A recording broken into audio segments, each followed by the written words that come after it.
Fala meus amigos e amigas são paulinos, estamos aqui trazendo novamente mais um vídeo no canal nesta quinta-feira desse pós-jogo do São Paulo, após vencer a equipe do Juventude lá em Caxias pelo placar de 1-0, resultado que deixou São Paulo na 12ª colocação com 19 pontos no campeonato e já começa a almejar coisas melhores na competição.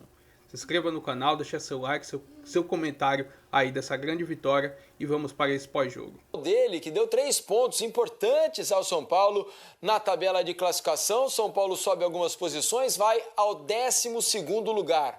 Nesse momento, São Paulo com 19 pontos é o 12º. São Paulo que já esteve na zona do rebaixamento, consegue 2 vitórias seguidas e se afasta da zona. Hoje são 5 pontos de diferença para o Santos, que é o primeiro time do Z4.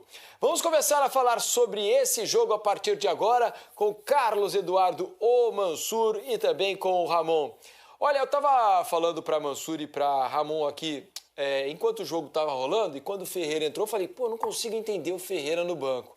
Para mim, eu olho para esse time do São Paulo, já no que foi o primeiro semestre, tirando qualquer problema físico por causa de lesões, e ele teve algumas ao longo desses primeiros meses do ano, o time do São Paulo, para mim, começa a ser escalado pelo Ferreira. É o Ferreira, depois eu vou pensar no resto. Mas, surpreendentemente, por algum motivo, pelo menos para mim, o Ferreira tem ficado no banco nesses últimos jogos, desde a volta da lesão. Qual é a explicação para você, Mansur, se é que você encontra alguma? Boa noite mais uma vez, Mansur. Boa noite mais uma vez, Felipe, Ramon, todo mundo que assiste o Troca. Não sei se chegar ao ponto de começar pelo Ferreira, eu acho que não dá para negar a importância de outros jogadores nesse momento do São Paulo, do Luciano.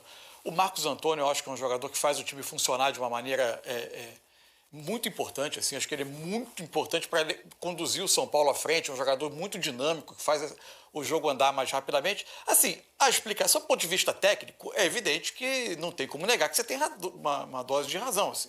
O Ferreira tem qualidade técnica para estar entre os 11 que iniciam o jogo.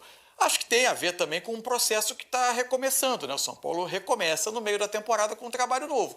O Crespo tem como hábito trazer, quase que embaixo do braço, um desenho de time, né?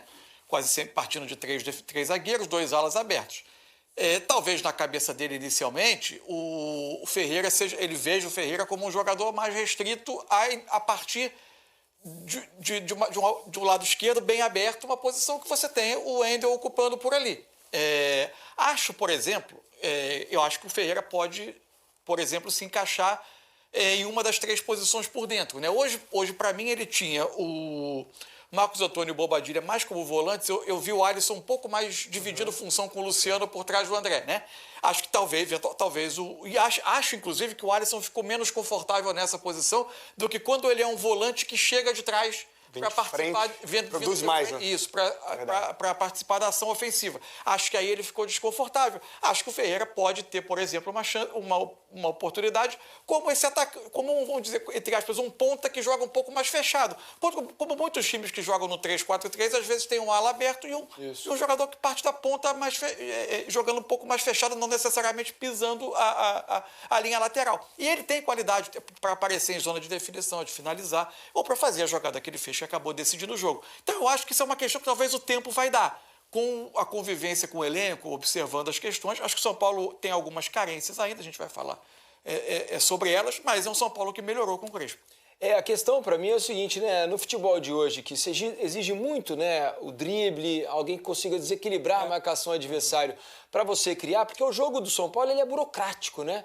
Por exemplo, hoje eu achei, apesar da vitória importantíssima, assim, um jogo ok apenas do São Paulo. Muito domínio e pouca chances. produção. O São Paulo chegou com chutes de fora da área, no primeiro tempo um do Alisson, outros do Bobadilla, mas em termos de criação foi pobre, né? E aí, com o improviso e com o talento do Ferreira, conseguiu o desequilíbrio e o gol do Luciano. Então, por isso que eu digo que quando você tem um jogador, e o São Paulo não tem muitos jogadores que têm o drible, eu acho que é quase que imprescindível você colocá-lo em campo pelo máximo tempo que você conseguir. E acho que nesses últimos jogos desde a lesão, pelo menos ele tem entrado pouco. Mas o que você pensa, Ramon? Tudo bem. Boa noite mais uma vez. Boa noite, meu amigo. Boa noite, Mansur. Boa noite quem está com a gente. Concordo com... Primeiro falando do Ferreira, né? A gente debatia muito isso aqui antes, né, do programa começar. E eu concordo com o que o Mansur disse. Eu acho que nesse reinício, né, de trabalho do Crespo no São Paulo, ele, em tese, ficou um pouco sem função, justamente pela maneira que joga o Crespo, né?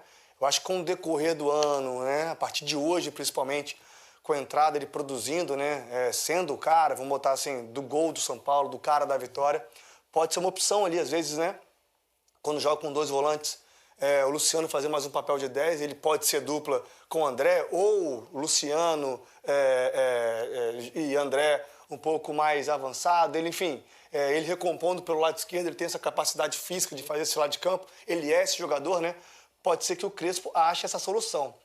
Em relação a esse futebol burocrático do São Paulo, a gente precisa lembrar que sem Lucas e Oscar, né, o São Paulo perde completamente o seu poder de criação, né? Teve esse chute muito bom do Wendel, até cobrado pelo Crespo, né? De pisar um pouco mais na área. No jogo, né?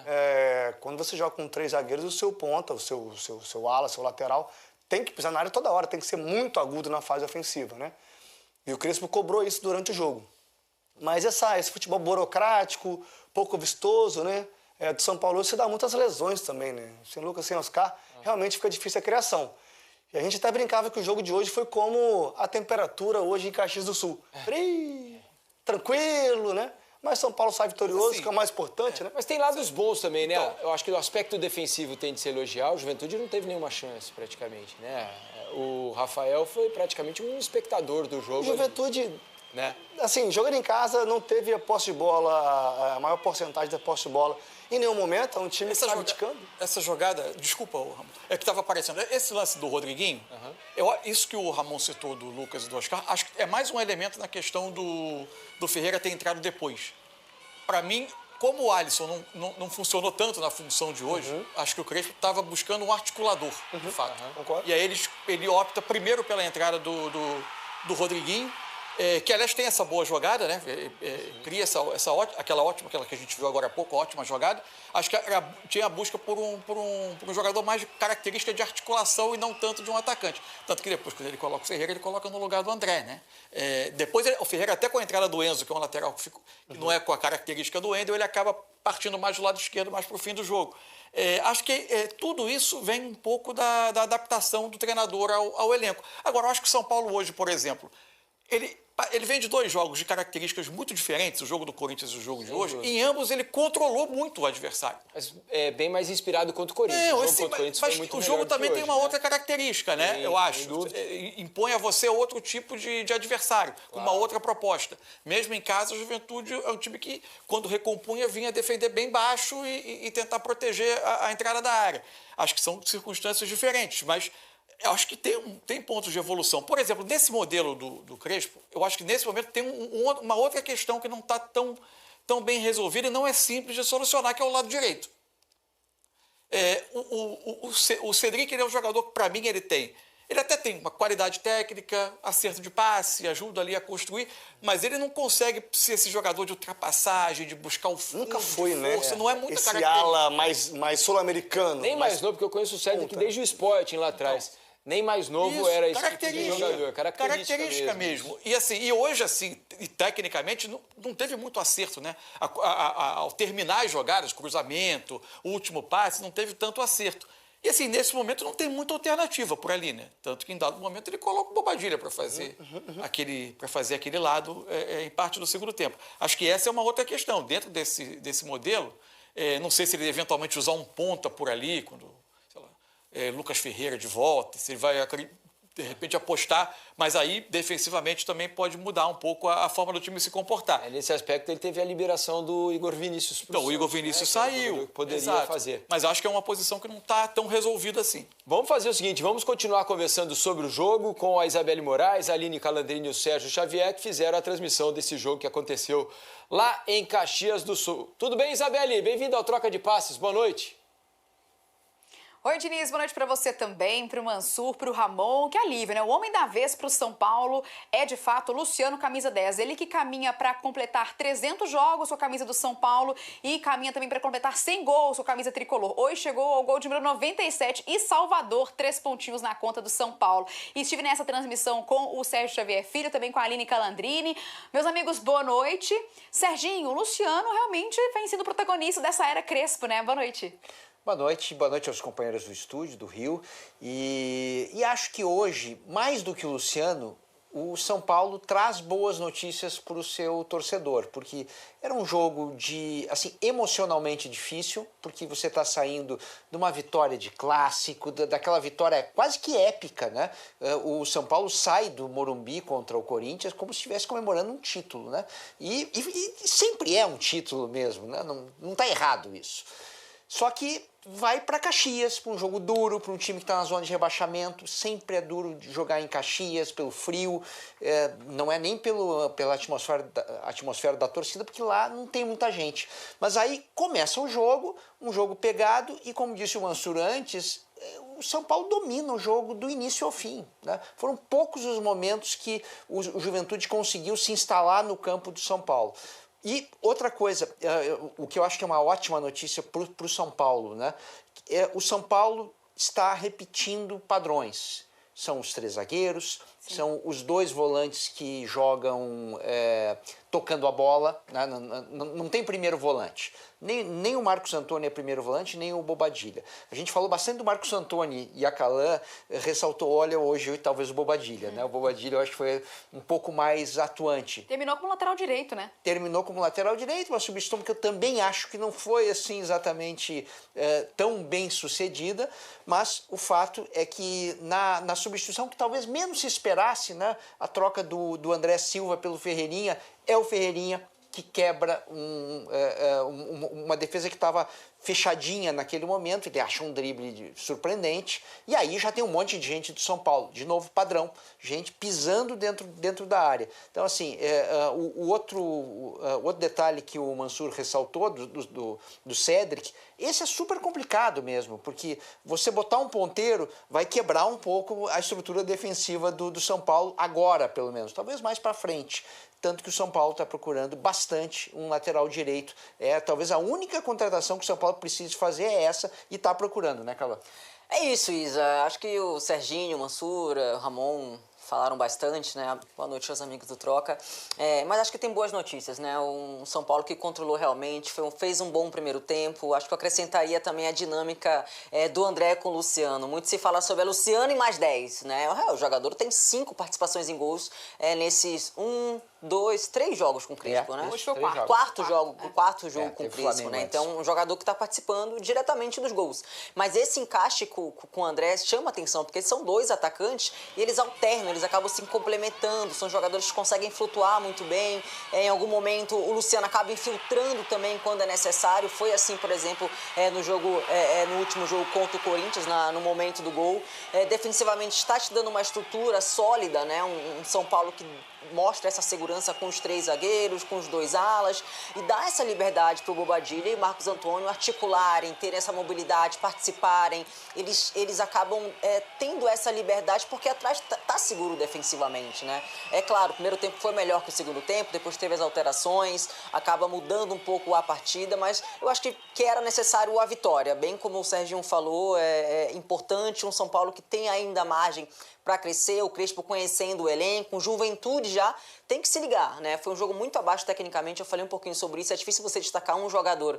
É uma equipe que joga muito afastado, isso dificulta a troca de passe. Hoje o Verón acabou estreando como titular, inclusive, né? Mas não teve muito envolvimento no jogo, né? Tanto do domínio da equipe do São Paulo. Então é um momento do Juventude se ligar, tentar produzir coletivamente para tentar sair da situação. Foi o 4º jogo do Crespo no comando do São Paulo nesse retorno. Ele estreou contra o Flamengo, um jogo difícil que perdeu lá no Maracanã, um jogo muito ruim do São Paulo. Foi até Bragança, 2-2 com o Bragantino, 2 gols do André Silva. Depois recebe o Corinthians, o clássico da última rodada, 2-0, 2 gols do Luciano. E agora vence o Juventude e emenda 2 jogos com 2 vitórias consecutivas. E do outro lado, o Juventude segue dentro do Z4, né, Serginho? Fica essa preocupação para a sequência. Hoje o primeiro jogo do Gabriel Verón, que já tinha ganho alguns minutos contra o Cruzeiro na goleada da última rodada por 4-0. Mas hoje começa entre os titulares, batalha, não sei se foi tão bem assim, começando um pouco desatento. O Talhari entrou no decorrer do jogo, tem o Lucas Fernandes no banco para estrear, também o Rafael Bilu, enfim. E o Ju? O Juventude está super complicado, porque fora de casa é inoperante, né? 0 ponto. Não tem nenhum empate o Juventude fora de casa, então teria que usar o Alfredo Jaconi como o lugar para pontuar. E para pontuar você tem que ter algum domínio, você tem que ter algum volume, e mesmo nas vitórias do Juventude, o Juventude já estava ganhando com menos posse de bola, sem conseguir controlar o jogo. Quando você não tem a tua casa como a fonte de pontos, você está complicado. O Tencate tentou arrumar de trás para frente. O Juventude toma muitos gols, né? É o time a defesa mais vazada, mas mais do que tudo, em casa não consegue produzir volume para pelo menos lamentar. Puxa vida, pressionamos, tivemos 14 chances, a bola não entrou. Nem isso. Hoje o Juventude quase não teve chance. 29 gols em 14 jogos, mais uma média de mais de 2 gols por jogo sofrido, né, para o Juventude, que tem 2 jogos atrasados por fazer no campeonato. Agora, Diniz, a sequência para o Juventude, que não venceu, não pontuou fora de casa ainda, é jogar na Fonte Nova. Vai enfrentar o Bahia no domingo, e o Fluminense, que não tá tão bem assim pós-Copa do Mundo de Clubes, vai ser o próximo adversário do São Paulo no Morumbi, também no domingão. Pois é, obrigado, meus amigos. Valeu, Isabelle, Serginho, Aline. Obrigado pela participação de vocês aqui no Troca, hein? Boa noite. Até. Valeu. E como é importante o Luciano, né? Como ele é um jogador decisivo, como nos momentos difíceis ele também costuma aparecer. Já teve época de relação um pouco mais conturbada com o torcedor, alguns torcedores pegando no pé dele.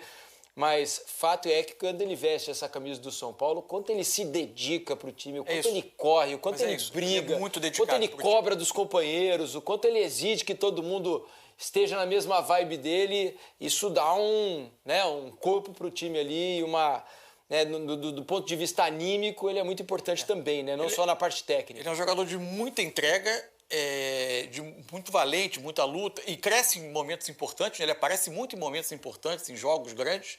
É um jogador assim, ele até participa ali da construção, mas ele é muito um jogador de aparecer na área para finalização, né, para se colocar em condição de finalizar as jogadas. Assim, ele tem, o Luciano é o jogador mais técnico, do atacante mais técnico do Campeonato Brasileiro? Provavelmente não, mas ele tem qualidade técnica, participa, tem recursos. E assim, ele tem uma importância, assim, um simbolismo assim, no São Paulo por aparecer em momentos importantes, em jogos importantes.